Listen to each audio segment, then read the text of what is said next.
Assalamualaikum warahmatullahi wabarakatuh.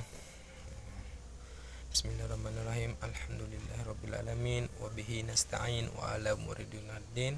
Assalatu wassalamu ala asrafil anbiya sayyidina Muhammad wa ala alihi wasallam. Raditu billahi rabban wa bil islami dinan bi Muhammadin rasulah. Rabbi zidni ilman warzuqni fahman. Rabbi shrah li sadri wa yassir li amri wahlul 'uqdatam min lisani yafqahu qawli. Amma ba'du. Baik, perkenalkan, nama saya Abdul Basirun, kelas F semester 4, prodi PPKN, Fakultas Keguruan dan Ilmu Pendidikan, Universitas Muhammadiyah Mataram. Baik, di video kali ini saya akan menayangkan sebuah presentasi saya, yakni tentang mata kuliah Pendidikan Kewarganegaraan yang diampu oleh dosen Yahanda Zaidi Mutakin, MPD. Adapun materi saya yang berkaitan tentang negara hukum dan HAM. Baik, sebelum Anda menyimak video presentasi saya, jangan lupa di like, comment, share, and subscribe. Baik, di materi yang pertama yakni berkaitan dengan pengertian negara hukum. Negara hukum merupakan terjemahan dari Rechtsstaat yang diberikan oleh ahli hukum Eropa, konstitusional atau rule of law yang diberikan oleh ahli hukum Anglo-Saxon. Rechtsstaat atau rule of law dapat dikatakan sebagai perumusan yuridis dan gagasan konstitusionalisme. Negara yang menganut gagasan ini dinamakan constitutional states atau Rechtsstaat, atau Miriam Budiarjo 2008. Oleh karena itu, konstitusi dapat dikatakan atau negara hukum merupakan dua lembaga yang tidak dapat dipisahkan. Negara hukum adalah negara yang penyelenggaraannya kekuasaan pemerintahnya didasarkan atas hukum. Adapun dari ciri-ciri negara hukum, yakni menurut Friedrich Julius yaitu sebagai berikut: 1. Hak asasi manusia. Yang kedua, pembagian kekuasaan untuk menjamin HAM yang biasa dikenal sebagai trias politica. Yang ketiga, pemerintah berdasarkan peraturan-peraturan.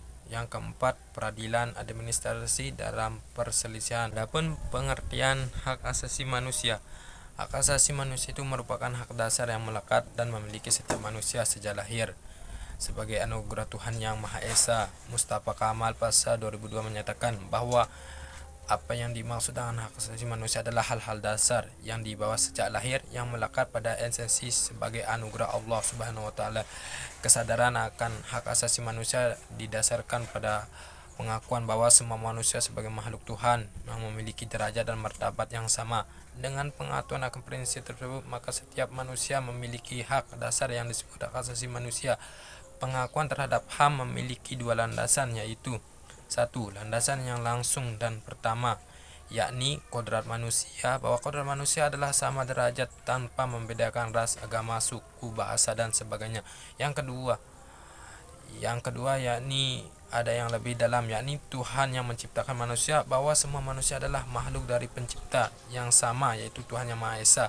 Karena itu di hadapan Tuhan manusia adalah sama kecuali nanti pada amalnya.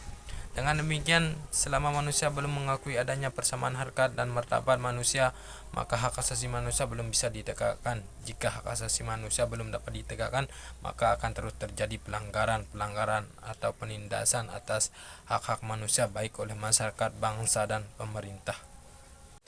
Adapun ciri pokok dari hakikat hak asasi manusia, yang pertama, 1. Hak asasi manusia tidak perlu diberikan atau diberi ataupun diwarisi. Yang kedua, hak asasi manusia berlaku untuk semua orang tanpa memandang jenis kelamin, asal atau usulnya, agama, dan pandangan politik.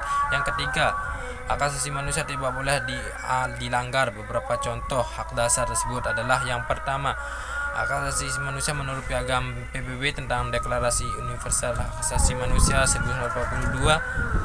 Yang kedua, yakni hak asasi manusia menurut Undang-Undang Nomor 39 Tahun 1999 tentang hak asasi manusia. Yang ketiga, hak asasi manusia memiliki bidang sebagai berikut. Yang keempat, hak asasi pribadi atau personal. Yang kelima, hak asasi politik atau political right.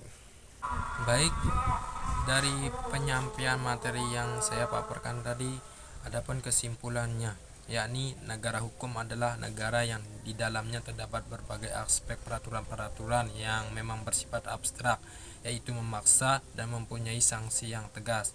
Gagasan negara hukum masih bersifat samar-samar dan tenggelamnya dalam waktu yang sangat panjang. Kemudian munculnya kembali secara lebih eksplisit pada abad ke-19, yaitu dengan munculnya konsep Rechtsstaat dan Friedrich Julius Stahl yang dipahami oleh Immanuel Kant.